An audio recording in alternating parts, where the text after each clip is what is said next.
नमस्कार, उत्थान अकेडमी के ऑनलाइन प्लेटफॉर्म पर आपका स्वागत है। हम जैसा कि भारतीय प्रस्तावना के बारे में पढ़ चुके हैं, आज हम प्रस्तावना से संबंधित कुछ महत्वपूर्ण प्रश्नों को सॉल्व करेंगे। पहला क्वेश्चन है हमारा, प्रस्तावना से संबंधित निम्नलिखित कथनों पर विचार कीजिए। पहला है आपका, प्रस्तावना की उत्पत्ति जवाहरलाल नेहरू द्वारा 13 दिसंबर 1946 को प्रस्तुत उद्देश्य प्रस्ताव से हुई है। दूसरा कथन है आपका, उद्देश्य प्रस्ताव 22 जनवरी 1947 को पारित हुआ। और तीसरा है, प्रस्तावना को उद्देश्य का नहीं कहा जा सकता है। निम्न कथनों में से कौन सा कथन सत्य है? केवल एक, केवल दो, एक और दो दोनों, या एक, दो और तीन, तीनों ही सत्य हैं। इसमें से कौन से होंगे? इसमें हम देखते हैं, प्रस्तावना की उत्पत्ति जवाहरलाल नेहरू द्वारा 13 दिसंबर 1946 को प्रस्तुत उद्देश्य प्रस्ताव से हुई है। ये जो कथन है बिल्कुल सत्य है। कब? 13 दिसंबर को जवाहरलाल नेहरू के द्वारा उद्देश्य प्रस्ताव उद्देश्य प्रस्ताव प्रस्तुत किया गया और इसी दिन संविधान सभा की कार्यवाही स्टार्ट हुई। उद्देश्य प्रस्ताव 22 जनवरी 1947 को पारित हुआ। बिल्कुल, ये भी कथन बिल्कुल सत्य है। जब 13 दिसंबर को यह प्रस्तुत किया गया था, उस समय यह पारित नहीं हो पाया था, लेकिन 22 जनवरी 1947 को पारित हुआ था। और प्रस्तावना को उद्देश्य का नहीं कहा जा सकता है, तो इसका सही है, प्रस्तावना को उद्देश्य का कहा जाता है। इस वजह से यह कथन हो जाए, यह गलत हो जाएगा। ये दोनों सही है, तो आपका ऑप्शन क्या होगा? एक और दो दोनों सत्य हैं।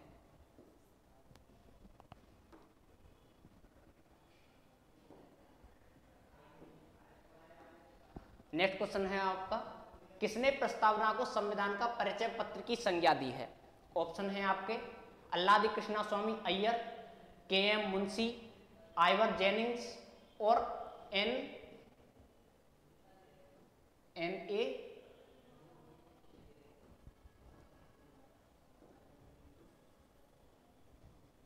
N.A. पालकीवाला। इनमें से जो आपका राइट आंसर है वो है N.A. पालकीवाला। यह भारतीय संविधान के भारत में जो वकील हैं, बहुत अच्छे वकील हुए थे। और N.A. पालकीवाला ने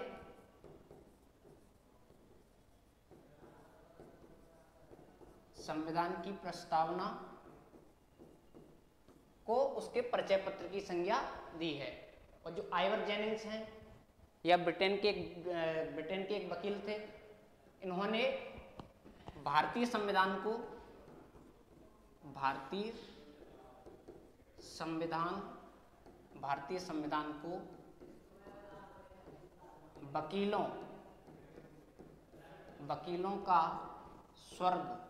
वकीलों का स्वर्ग कहा है। आपसे क्वेश्चन में पूछा भी जाता है कि भारतीय संविधान को वकीलों का स्वर्ग किसने कहा है, तो आइवर जेनिंग्स ने। के.एम. मुंशी, इन्होंने प्रस्तावना को भारतीय संविधान की जन्म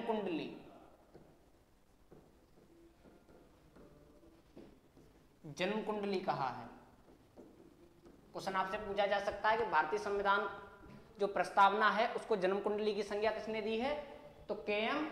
मुंशी। यह जो प्रारूप समिति थी उसके भी सदस्य थे। अल्लादी कृष्णा स्वामी अय्यर, ये भी प्रारूप समिति के सदस्य थे। और इन्होंने प्रस्तावना को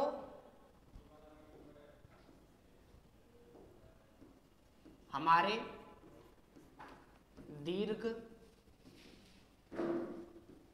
दीर्घकालिक सपनों का विचार कहा है। प्रस्तावना को हमारे दीर्घकालिक सपनों का विचार किसने कहा है? अल्लादी कृष्णा स्वामी अय्यर ने। के.एम. मुंशी ने क्या कहा है? जन्म कुंडली। आइवर जेनिंग्स ने भारतीय संविधान को वकीलों का स्वर्ग कहा है। और N.A. पालकीवाला ने इसको संविधान की प्रस्तावना को परिचय पत्र की संज्ञा दी है। अगले क्वेश्चन पे चलते हैं। 42वें संविधान संशोधन द्वारा प्रस्तावना में निम्नलिखित में से किन शब्दों को जोड़ा गया था? इसमें आपके ऑप्शन है, समाजवादी, गणतंत्रात्मक, धर्मनिरपेक्ष। दूसरा है समाजवादी, पंथ निरपेक्ष और अखंडता। तीसरा है समाजवादी, संप्रभुता, गणराज्य, और चौथा है आपका समाजवादी, गणराज्य या अखंडता। इनमें से कौन सा राइट आंसर होगा? इसमें है आपका दूसरा आंसर सही है, समाजवादी, पंथनिरपेक्ष और अखंडता। यह 42वें संविधान संशोधन 1976 के द्वारा इन तीनों शब्दों को जोड़ा गया था। ठीक है, नेक्स्ट क्वेश्चन देखेंगे। भारतीय संविधान की प्रस्तावना में उल्लिखित संपूर्ण प्रभुत्व संपन्न का सही अर्थ है। ऑप्शन है आपके, केवल आंतरिक मामलों में स्वतंत्र निर्णय लेने की शक्ति, केवल बाहरी मामलों में स्वतंत्र निर्णय लेने की शक्ति, आंतरिक व बाहरी मामलों में सर्वोच्च व स्वतंत्र निर्णय लेने की शक्ति, और चौथा है इनमें से कोई नहीं। तो सही आंसर होगा इसका आंतरिक व बाहर मामलों में सर्वोच्च स्वतंत्र निर्णय लेने की शक्ति। जब मैंने आपको प्रस्तावना पढ़ाया था तब उसमें बताया था कि संपूर्ण प्रभुत्व संपन्न का मतलब होता है कि भारत पूर्ण रूप से स्वतंत्र है कि वह अपनी विदेश नीति को, अपनी आंतरिक नीति को स्वैच्छिक रूप से संचालित करे। नेक्स्ट क्वेश्चन, संविधान की आत्मा कहलाता है। ऑप्शन है आपके, राज्य के नीति निर्देशक तत्व, मूल अधिकार, प्रस्तावना या फिर संवैधानिक उपचारों का अधिकार। तो इसमें सही ऑप्शन होगा आपका तीसरा, प्रस्तावना। प्रस्तावना को भारतीय संविधान की आत्मा कहा जाता है। और ये किसने कहा था? ये कहा था आपका ठाकुरदास भार्गव। ठाकुरदास भार्गव ने प्रस्तावना को भारतीय संविधान की आत्मा कहा है। और इनका एक और कथन है, इन्होंने प्रस्तावना को भारतीय संविधान का सबसे महत्वपूर्ण भाग के बारे में भी इसका वर्णन किया है। प्रस्तावना का भारतीय संविधान को भारतीय जो संविधान की प्रस्तावना है उसको संविधान का सबसे महत्वपूर्ण भाग किसने कहा है? ठाकुरदास भार्गव ने। और संविधान की आत्मा भी किसने कहा है? ठाकुरदास भार्गव ने। और इसमें एक है आपका संवैधानिक उपचारों का अधिकार। इसको भी संविधान की आत्मा कहा जाता है, लेकिन क्या इसको अंबेडकर ने कहा था? अंबेडकर। अगर आपसे सीधा पूछा जाए कि संविधान की आत्मा किसे कहते हैं, तब होगा आपका प्रस्तावना। और यदि पूछा जाए आपसे कि डॉक्टर भीमराव अंबेडकर ने किसे भारतीय संविधान की आत्मा कहा है, तो संवैधानिक उपचारों का अधिकार, आर्टिकल 32 के तहत। इसमें न्याय पुनरावलोकन की शक्ति भी प्राप्त है। मूल अधिकार आपको पता ही है, भाग 3 में है इनका वर्णन। कहां से? 12 से लेके 35 तक। ठीक है, राज्य के नीति निर्देशक तत्व, इनका भाग वर्णन भाग 4 में है, 36 से लेके 51 तक। ठीक है, नेक्स्ट क्वेश्चन पे चलते हैं। निम्नलिखित में से कौन भारतीय संविधान की प्रस्तावना में उल्लिखित नहीं है? भारतीय प्रस्तावना में कई तरीके के न्याय दिए गए हैं, उनमें से पूछ रहा है कि कौन सा न्याय उल्लिखित नहीं है। इसमें है आपका सामाजिक न्याय, आर्थिक न्याय, राजनीतिक न्याय या धार्मिक न्याय। आपका ऑप्शन होगा इसमें जो धार्मिक न्याय है वह उपलब्ध नहीं है। बाकी जो सामाजिक न्याय है वह दिया गया है, जिसमें हम पढ़ते हैं कि हम भारत के लोग भारतीयों के संपूर्ण प्रभुत्व संपन्न, समाजवादी, पंथनिरपेक्ष, लोकतांत्रिक गणराज्य बनाने के लिए तथा उसके समस्त नागरिकों को सामाजिक, आर्थिक एवं राजनीतिक न्याय। ठीक है, तो कौन सा न्याय नहीं है? धार्मिक न्याय का उल्लेख नहीं किया गया है। इसके बाद अगला क्वेश्चन देखेंगे। संविधान में पंथ निरपेक्ष राज्य का उल्लेख कहां किया गया है? मूल अधिकार में, संविधान की प्रस्तावना में, राज्य के नीति निर्देशक तत्वों में या 10वीं अनुसूची में? तो इसका ऑप्शन होगा आपका संविधान की प्रस्तावना में। संविधान की प्रस्तावना में पंथ निरपेक्ष राज्य का वर्णन किया गया है। जैसे कि आप पढ़ते हैं कि लोकतांत्रिक, समाजवादी, पंथ निरपेक्ष, लोकतांत्रिक गणराज्य बनाने के संपूर्ण प्रभुत्व संपन्न, समाजवादी, पंथ निरपेक्ष, लोकतांत्रिक गणराज्य बनाने के लिए। ठीक है, जो मूल अधिकार है इसके बारे में पता ही है, इसको मैग्ना कार्टा की संज्ञा दी गई है। मैग्ना कार्टा भाग 3 में और अनुच्छेद 12 से 35 तक। राज्य के नीति निर्देशक तत्व भाग 4 में। और 10वीं अनुसूची को 52वें संविधान 52वें संविधान संशोधन 1985 के द्वारा जोड़ा गया था। और उसमें क्या है 10वीं अनुसूची में है दल बदल विरोधी कानून एंटी डिफेक्शन लॉ 10वीं अनुसूची किस संविधान संशोधन के द्वारा जोड़ी गई थी? 52वें संविधान संशोधन अधिनियम 1985 के द्वारा। क्या है इसमें? Anti defection law. और जो संविधान की प्रस्तावना है इसमें पंथ निरपेक्ष राज्य का उल्लेख किया गया है। यदि हम देखें तो मूल अधिकारों में भी जो आर्टिकल 25 से 28 तक हैं उनमें भी हमें यह जानकारी प्राप्त होती है कि भारत धर्मनिरपेक्ष राज्य है, क्योंकि धार्मिक स्वतंत्रता का अधिकार दिया गया है उसमें। नेक्स्ट क्वेश्चन, भारतीय संविधान की प्रस्तावना में किस स्वतंत्रता का उल्लेख नहीं है? भारतीय संविधान की प्रस्तावना है उसमें कई तरह की स्वतंत्रताएं दी गई हैं, जिसमें 5 प्रकार की स्वतंत्रता हैं। इसमें है आपकी विचार की स्वतंत्रता, धर्म की स्वतंत्रता, अभिव्यक्ति की स्वतंत्रता और आर्थिक स्वतंत्रता। इनमें से कौन सी नहीं है? इसमें है आपकी आर्थिक स्वतंत्रता। आर्थिक स्वतंत्रता भारतीय संविधान की प्रस्तावना में वर्णित नहीं है। ठीक है, नेक्स्ट क्वेश्चन देखेंगे। भारत के संविधान के निर्माताओं का मत किसमें उल्लिखित नहीं है? किसमें उल्लिखित है? मूल अधिकार में, राज्य के नीति निर्देशक तत्वों में, मूल कर्तव्य में या उद्देशिका में? तो इसका सही ऑप्शन होगा उद्देशिका। ठीक है, उद्देशिका में भारतीय संविधान के जो निर्माता थे वह कैसा देश बनाना चाहते थे, उनके उद्देश्य क्या थे, लक्ष्य क्या थे, उनके बारे में वर्णन किसमें किया गया है? उद्देशिका में किया गया है। मूल कर्तव्य आपको पता है 42वें संविधान संशोधन 1976 के तहत इसको जोड़ा गया था। भाग 4A और 51 अनुच्छेद कौन सा? 51A। किस समिति की सिफारिश पर? स्वर्ण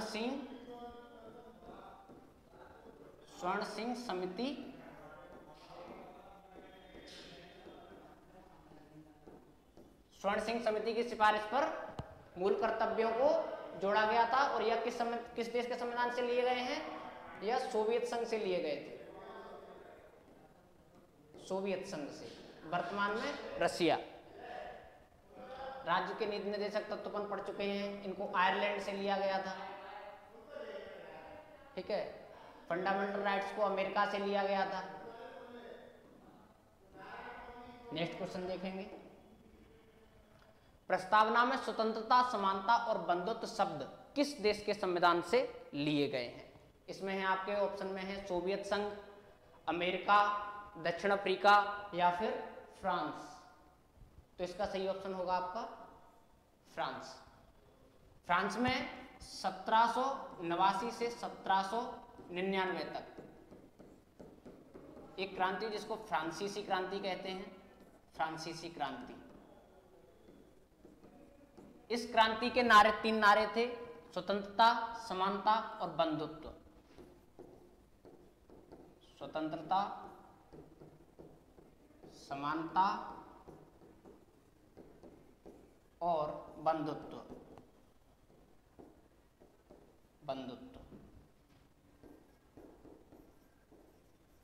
liberty, equality and fraternity.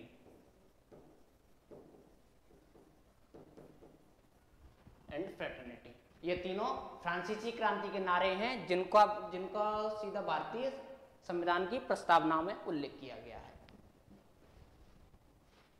Next question देखेंगे। राजनीतिक लोकतंत्र तब तक स्थायी नहीं बन सकता जब तक कि उसके मूल्यों में सामाजिक लोकतंत्र नहीं हो। उक्त कथन किसका है? यह कथन जवाहरलाल नेहरू का है या B.R. अम्बेडकर का है, डॉक्टर सर्वपल्ली राधाकृष्णन का है या M.N. राय का है? तो यह कथन है आपका डॉक्टर भीमराव अम्बेडकर का है। यह प्रारूप समिति के अध्यक्ष थे। ठीक है, इन्होंने बहिष्कृत हितकारिणी सभा की स्थापना की थी स्वतंत्र श्रमिक पार्टी की स्थापना की थी। ठीक है, भारतीय संविधान के जनक के रूप में कहा जाता है इनको। भारतीय संविधान जो आधुनिक भारत के मनु कौन है? तो डॉक्टर भीमराव अंबेडकर। डॉक्टर सर्वपल्ली राधाकृष्णन प्रथम देश के उपराष्ट्रपति हैं, या सॉरी देश के प्रथम राष्ट्रपति, देश के प्रथम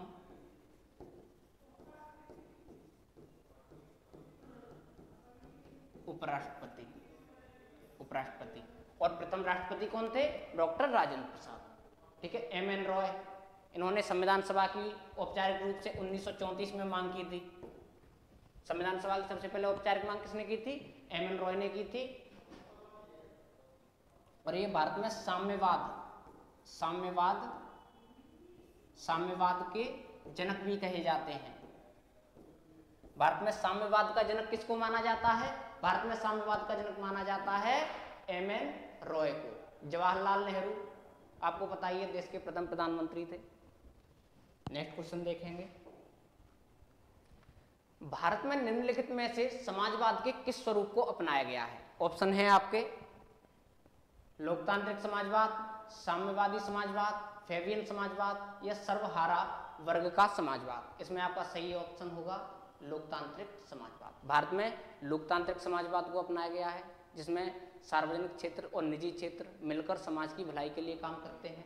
साम्यवादी समाजवाद यह वर्तमान में चीन में उपस्थित है।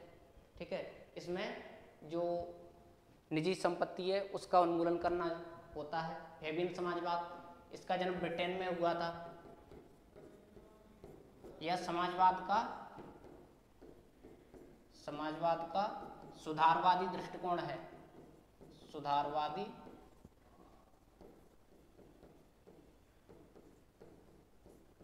सुधारवादी दृष्टिकोण है।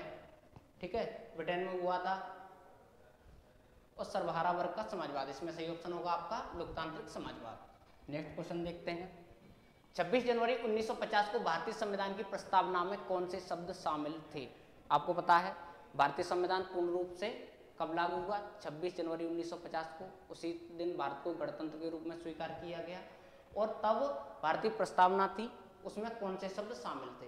क्या लोकतांत्रिक गणराज्य, संपूर्ण प्रभुत्व संपन्न धर्मनिरपेक्ष लोकतंत्रात्मक गणराज्य, संपूर्ण प्रभुत्व संपन्न समाजवादी धर्मनिरपेक्ष या संपूर्ण प्रभुत्व संपन्न लोकतांत्रिक गणराज्य? तो इसका सही ऑप्शन होगा चौथा, ये संपूर्ण प्रभुत्व लोकतांत्रिक गणराज्य। आपको पता है कि प्रस्तावना में 42वां संविधान संशोधन किया गया था।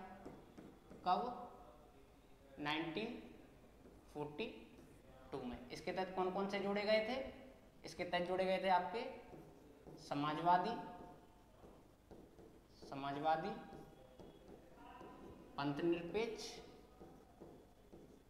पंथनिरपेक्ष और अखंडता।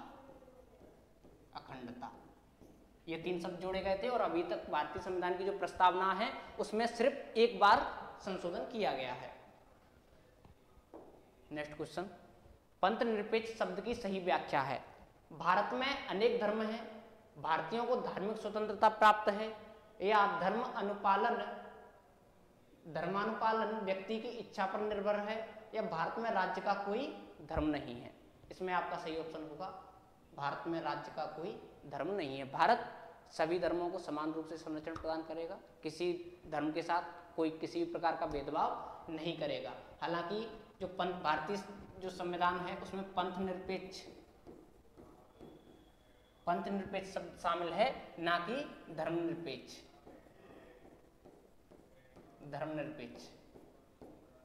ठीक है, नेक्स्ट क्वेश्चन हम देखेंगे, निम्नलिखित कथनों पर विचार कीजिए। केशवानंद भारती बनाम केरल राज्य 1973 मामले में प्रस्तावना को संशोधनी माना गया है।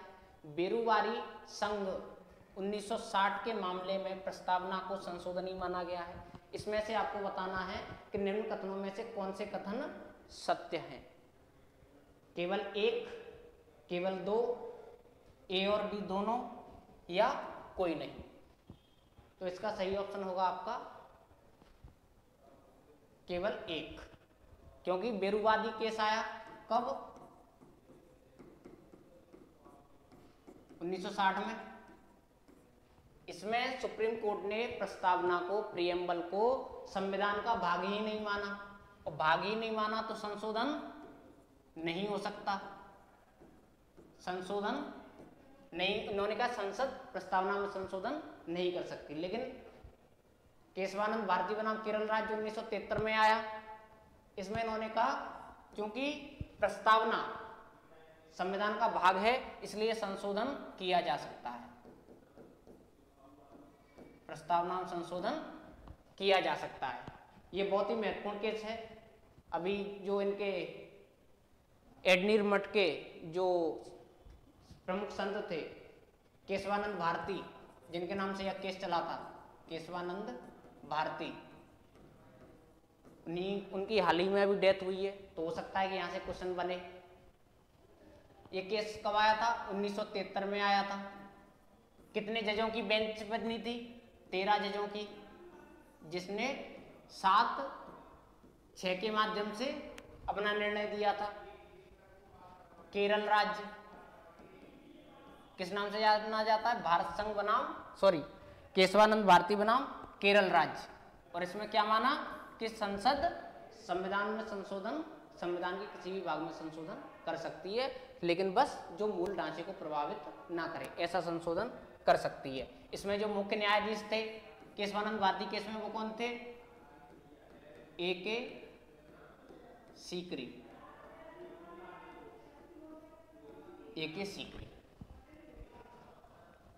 नेक्स्ट क्वेश्चन देखेंगे, भारतीय संविधान की प्रस्तावना किस देश से ली गई है?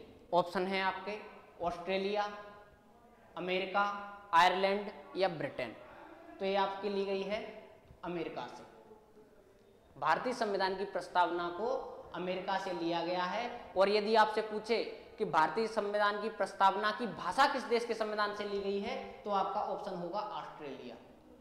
प्रस्तावना की भाषा को किस देश के संविधान से लिया गया है? प्रस्तावना की भाषा को लिया गया है ऑस्ट्रेलिया के संविधान से। और प्रस्तावना को किस देश से लिया गया है? अमेरिका से। आयरलैंड से आपको पता है डीपीएसपी लिए गए हैं आपके, ठीक है। राष्ट्रपति की निर्वाचन पद्धति ली गई है। ब्रिटेन से एकल नागरिकता, संसदात्मक शासन प्रणाली आदि लिए गए हैं, ठीक है। समवर्ती सूची भी ऑस्ट्रेलिया से ही ली गई है। नेक्स्ट क्वेश्चन देखेंगे, भारतीय संविधान की प्रस्तावना में उल्लिखित स्वतंत्रताओं का सही क्रम कौन सा है? ऑप्शन है आपके अभिव्यक्ति, विचार, विश्वास, धर्म और उपासना की स्वतंत्रता। विचार, अभिव्यक्ति, धर्म, विश्वास और उपासना की स्वतंत्रता। विचार, अभिव्यक्ति, विश्वास, धर्म और उपासना की स्वतंत्रता। विचार, अभिव्यक्ति, विश्वास, उपासना और धर्म की स्वतंत्रता। इनको आपको सीक्वेंस में लगाना है। एग्जाम में कभी भी इस तरीके के क्वेश्चन पूछ सकते हैं। तो इसमें होगा आपका पहले है विचार, फिर अभिव्यक्ति, फिर विश्वास, फिर धर्म और उपासना की स्वतंत्रता। ये ऑप्शन सही होगा, सी। इसके बाद हम देखेंगे किस बात में सर्वोच्च न्यायालय ने प्रस्तावना को संविधान की आधारभूत संरचना कहा है? इसमें आपके ऑप्शन है केशवानंद भारती बनाम केरल राज्य 1973, गोलकनाथ बनाम पंजाब राज्य 1967, सज्जन सिंह बनाम राजस्थान सरकार बाद 1965 और एस.आर. बोम्मई बनाम भारत संघ। इसमें से कौन सा ऑप्शन होगा? क्या बोला गया है? सर्वोच्च न्यायालय ने प्रस्तावना को संविधान की आधारभूत संरचना कहा है, यानी कि basic structure of the constitution.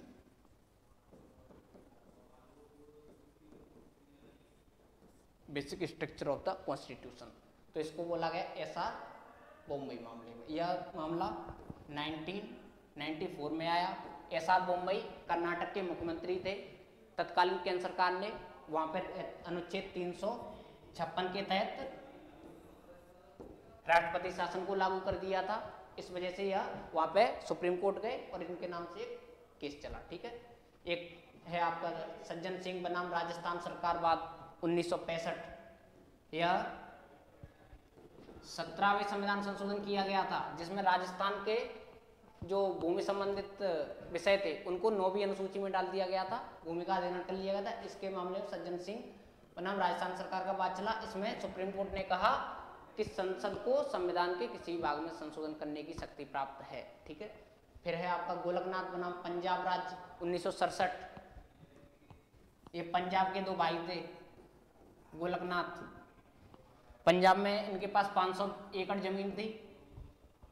केवल जो 30 एकड़ जमीन थी 500 में से वह गोलकनाथ भाइयों को दे दी गई और बाकी की सरकार ने कहा कि हम इसको अधिकृत कर रहे हैं और उसको 9 शेड्यूल में डाल दिया गया। तो गोलकनाथ ऐसे भी पूछा जाए, गोलकनाथ बनाम पंजाब राज्य 1967 का जो केस है वह किस संविधान संशोधन के तहत था? तो 17वें संविधान संशोधन के तहत। ठीक है, इसमें जो मुख्य चीफ जस्टिस थे वह थे सुब्बा राव। ठीक है, और केशवानंद भारती बनाम केरल राज्य। यह भारतीय संविधान का बहुत ही महत्वपूर्ण केस था।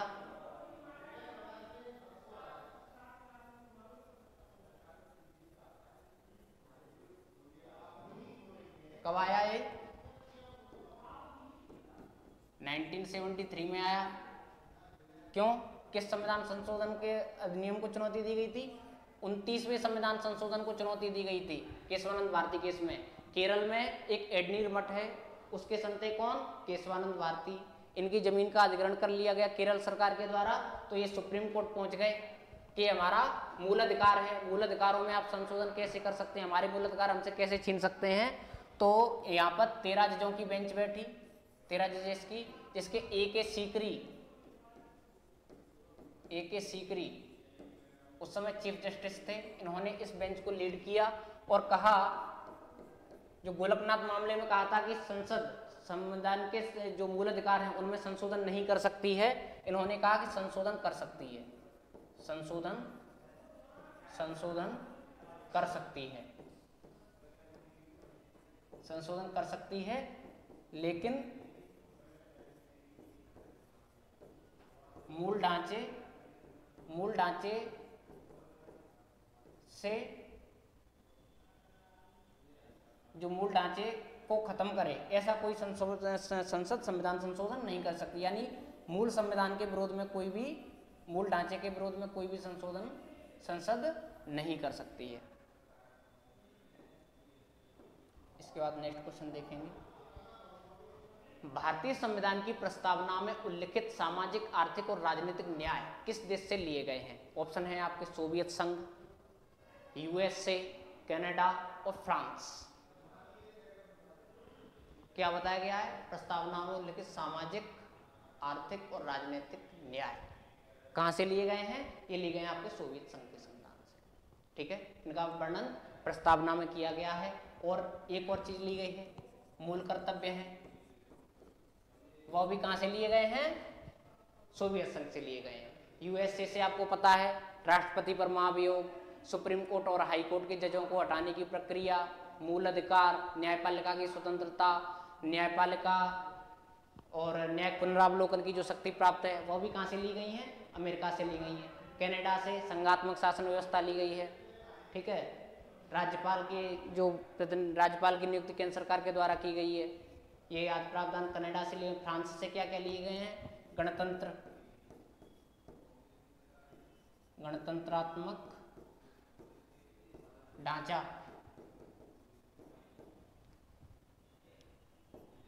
और स्वतंत्रता, समानता और बंधुत्व के जो आदर्श हैं फ्रांसीसी क्रांति के, वह भी फ्रांस के संविधान से लिए गए हैं। भारतीय संविधान की प्रस्तावना में स्वतंत्रता, समानता और बंधुत्व शब्द किस देश से लिए गए? ये तो हो गया। नेक्स्ट क्वेश्चन है। आज के क्वेश्चन यहीं समाप्त होते हैं। धन्यवाद।